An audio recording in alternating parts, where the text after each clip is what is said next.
Look at daddy's sweet little babies. My babies. So this is a life hack. I'd like to share with you all why, for the most part, I get along with people. Everybody I meet in the bar, I will extend my hand, shake it.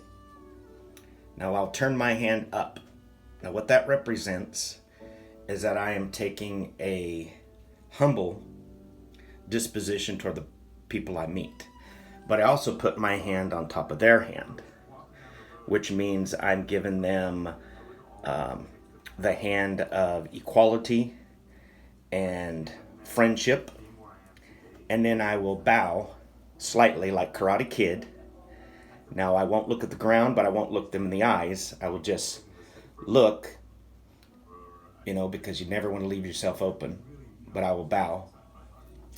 And I found that simply handshake, twisting my hand as an act of humility, fellowship, and then bowing and saying respect. That's a life hack. That keeps you from getting your butt kicked when you're old like me.